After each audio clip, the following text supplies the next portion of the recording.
প্রিয় দেশবাসী, আসসালামু আলাইকুম। আমি আপনাদের পান্না ভাই বলছি, আমেরিকা থেকে। মুক্তিযোদ্ধা প্রফেসর ডক্টর ইমারত হোসেন পান্না।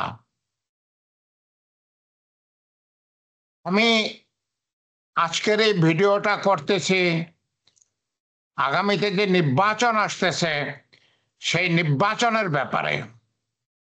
আমার কথা অত্যন্ত পরিষ্কার। বাংলাদেশে ইসলামী যেই দলগুলো আছে তারা যদি দয়া করে এক হন, আর তার সঙ্গে যদি ছাত্রদের যে দলগুলো আছে তারা যদি এক হন, তাহলে সম্মিলিত ইসলামী দল এবং ছাত্রদের দল বাংলাদেশে আগামী নির্বাচনে জয়লাভ করবে ইনশাল্লাহ। শুধু জয়লাভ করবে না, তারা শতকরা ৭৫% আসন দখল করবে, বিজয়ী হবে। ভারতের যেই দালালরা আছে বাংলাদেশে, তাদের ভরাডুবি হবে। তাদের জামানত বাজেয়াপ্ত হবে। বাংলাদেশে শতকরা ৯২ জন মুসলমান। ভারতের দালালরা বাংলাদেশের স্বার্থ বিরোধী কাজ করতেছে। তারা শেখ হাসিনাকে পুনর্বাসিত করতে চায়। আর ছাত্র দলেরা এবং ইসলামী দলেরা বাংলাদেশকে স্বাধীন রাখতে চায়। আমরা কাকে পছন্দ করব? আমরা অবশ্যই ইসলামী দলগুলোকে পছন্দ করব, অবশ্যই আমরা ছাত্রদের দলগুলোকে পছন্দ করব। আমাদের কষ্টে অর্জিত স্বাধীনতা ১৯৭১ সালে বহু বহু লোকের আত্মদানে, বহু নারীর আত্মদানে ১৯৭১ সালে যেই স্বাধীনতা বাংলাদেশে আনা হয়েছে, ২০২৪ সালে ২,০০০ ছাত্র শ্রমিক জনতার জীবনের বিনিময়ে ৫০,০০০ ছাত্র শ্রমিক জনতা আহত হওয়ার বিনিময়ে স্বাধীনতা পুনরুদ্ধার করা হয়েছে।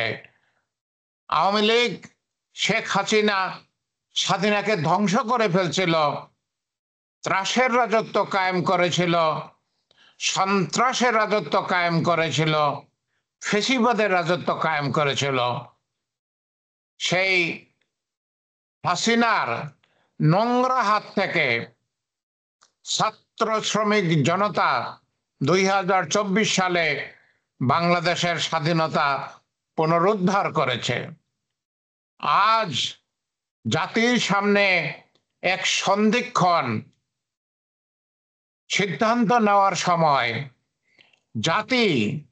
বাঙালি জাতি যারা সবসময় স্বাধীনতা প্রিয়, বাঙালি জাতি কাকে সমর্থন করবেন? বাঙালি জাতি কি ভারতের দালাল হাসিনার সাঙ্গপাঙ্গ বিএনপিকে সমর্থন করবেন, নাকি বাংলাদেশের বন্ধু, বাংলাদেশের স্বাধীনতাকামী ইসলামী দলগুলোকে সমর্থন করবেন? ছাত্র দল যারা মাত্রই ২,০০০ শহীদ হয়েছেন, ৫০,০০০ আহত হয়েছেন, বাংলাদেশের জনসাধারণ কি তাদের সমর্থন করবেন, নাকি বিএনপির দালালদেরকে, যারা ভারতের দালালি করতেছে, হাসিনার দালালি করতেছে, তাদেরকে সমর্থন করবেন?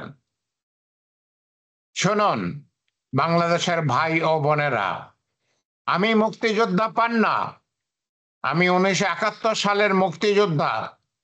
আমি ঢাকা বিশ্ববিদ্যালয়ের ছাত্র ছিলাম। আমি ঢাকা বিশ্ববিদ্যালয় ছেড়ে দিয়ে ভারতে যে মেঘালয়ে ট্রেনিং করেছি, তুরা পাহাড়ে ট্রেনিং করেছি, মহেন্দ্রগঞ্জে ট্রেনিং করেছি এবং 11 নম্বর সেক্টরের কামালপুর, বক্সিগঞ্জ, বাহাদুরাবাদ ঘাট এলাকায় সম্মুখ সমরে যুদ্ধ করেছি কর্নেল তাহেরের সাথে, একজন কোম্পানি কমান্ডার হিসাবে, গেরিলা কমান্ডার হিসাবে, উইং লিডার হিসাবে। আল্লাহ আমাকে বাঁচিয়ে রেখেছেন, আল্লাহ আমাকে হায়াত দিয়েছেন, বেঁচে আছি। কিন্তু যে কোনো সময় তো একটা গুলির আঘাতে মরে যেতে পারতাম, একটা গুলির আঘাতে মরে যেতে পারতাম। কিন্তু তারপরেও সেই মৃত্যুর সামনে কেন দাঁড়িয়েছিলাম? আমার বাংলাদেশের ভাই বোনের জন্য, আমার বাবা মায়ের জন্য, আপনাদের বাবা মায়ের জন্য। বাংলাদেশ স্বাধীন হয়েছে আলহামদুলিল্লাহ। এই স্বাধীন বাংলাদেশ ভারতের প্ররোচনায় আওয়ামী লীগের কুশাসনে, আওয়ামী লীগের কুশাসনে প্রায় ধ্বংস হয়ে গিয়েছিল। বাংলাদেশের ছাত্র শ্রমিক জনতা আল্লাহর ইচ্ছায় বাংলাদেশকে হাসিনার হাত থেকে পুনরুদ্ধার করেছেন। বাংলাদেশের ছাত্র শ্রমিক জনতার কাছে মুক্তিযোদ্ধা হিসাবে আমার আমার যে ধন্যবাদ দেওয়ার, সেটা আমি কিভাবে দেব? ধন্যবাদ দিয়ে তো শেষ করা যাবে না। যাই হোক, সেই ছাত্র শ্রমিক জনতাকে আমি আহ্বান জানাই, আপনারা দয়া করে বাংলাদেশের ইসলামী দলগুলোর সাথে একজোট হন, ইসলামী দলগুলোর সাথে একজোট হয়ে বাংলাদেশে নির্বাচন করেন। আমি আশা করি ইনশাল্লাহ আপনাদের সম্মিলিত শক্তি, ইসলামী জোট এবং ছাত্রদের দল, আপনাদের সম্মিলিত শক্তি পরবর্তী নির্বাচনে বাংলাদেশে শতকরা 75টি আসন পাবেন। শতকরা 75টি আসন আপনাদের পেতে হবে। তার কারণ হচ্ছে আপনাদের শাসনতন্ত্র পাল্টাতে হবে, বর্তমান শাসনতন্ত্রকে বাতিল করতে হবে, আপনাদের প্রেসিডেন্ট শাসিত গণতন্ত্র আনতে হবে। আপনাদের পছন্দের মানুষ প্রফেসর ডক্টর ইউনূস আমার অত্যন্ত পছন্দের মানুষ। প্রফেসর ডক্টর ইউনূস যদি আপনাদের পছন্দের মানুষ হয়ে থাকেন, তাহলে আপনারা প্রফেসর ডক্টর ইউনূসকে কয়েক বছরের জন্য হাতে পায়ে ধরে হলেও বাংলাদেশের প্রেসিডেন্ট হিসাবে রাখবেন। গত 10 মাসে কি আশ্চর্য সফলতা উনি বাংলাদেশের জন্য এনেছেন। পৃথিবীর সবাই তাকে সম্মান করে, যেখানে যান সেখানেই তিনি সম্মান পান। সেই প্রফেসর ইউনূস আল্লাহর কি দান, আল্লাহর কি দান। আল্লাহ সেই প্রফেসর ইউনূসকে আমাদের দেশের শাসনভার দিয়েছেন, আল্লাহর কাছে হাজার শুকরিয়া। সেই প্রফেসর ইউনূসকে আমাদের কয়েক বছর ধরে রাখতে হবে। ইলেকশন হোক, ইলেকশন হবে, বাংলাদেশ একটি স্বাধীন দেশ, ইলেকশন হবে। ইসলামী দলের এবং ছাত্র দলের ঐক্য জোট সেই ইলেকশনে শতকরা 75% আসন পেয়ে জয়ী হবেন ইনশাল্লাহ। এবং তারা বর্তমান শাসনতন্ত্রকে বাতিল করবেন, নতুন শাসনতন্ত্র রচনা করবেন, প্রেসিডেন্ট শাসিত গণতন্ত্র করবেন এবং ইসলামী জোট এবং ছাত্ররা যাকে ভালো মনে করেন তাকে প্রেসিডেন্ট বানাবেন। আমার অনুরোধ, প্রফেসর ডক্টর ইউনূসকে বানাবেন, কিন্তু আপনারা যদি সেটা ভালো মনে করেন সেটা করবেন। এখতিয়ার তো আপনাদের হাতে, আমি তো শুধু অনুরোধ করতে পারি। শুনুন, আমি একজন বৃদ্ধ মুক্তিযোদ্ধা, আমার ৭৬ বছর বয়স হয়ে গেছে, কিন্তু আমাদের আল্লাহ আমার এখনো কর্মক্ষমতা রেখেছেন। আমি, আপনারা যদি চান, আপনাদের হয়ে কাজ করতে পারি। আমি ৩৫ বছর যাবৎ আমেরিকায় আছি। ১৯৯০ সালে আমার যখন ৪০ বছর বয়স হয়েছিল, তখন আমি আমেরিকায় এসেছি। আমেরিকার একজন প্রফেসর, জনস হপকিন্স ইউনিভার্সিটির প্রফেসর, প্রফেসর ডেভিড স্যাক, উনি আমাকে খুবই পছন্দ করতেন। আমি তখন কলেরা হাসপাতালে চাকরি করতেছিলাম, উনি সেখানে ডিরেক্টর ছিলেন। উনি আমাকে আমেরিকায় নিয়ে এসেছেন এবং ৩৫ বছর যাবৎ আমি আমেরিকায় আছি।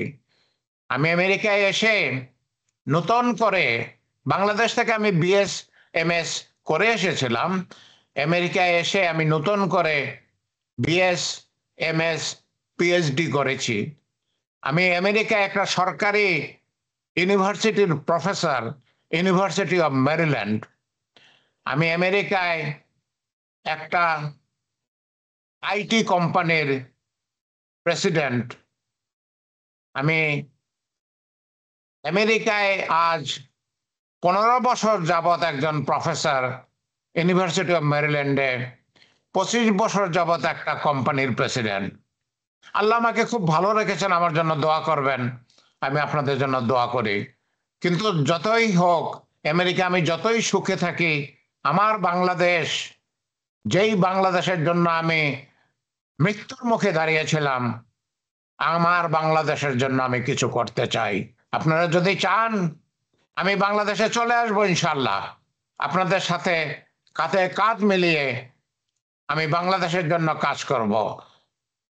আপনাদের কাছে আমার অনুরোধ, ইসলামী দলগুলোর কাছে, ছাত্র শ্রমিক জনতার কাছে আমার অনুরোধ, আপনারা দয়া করে এক হন, ইসলামী দলের সাথে এক হন। আপনারা একযোগে ইলেকশন করেন। আপনারা বাংলাদেশের শাসনভার নিন। আল্লাহ আমাদের সহায় থাকুন। আল্লাহ আমাদের সহায় থাকুন। আমিন, আমিন।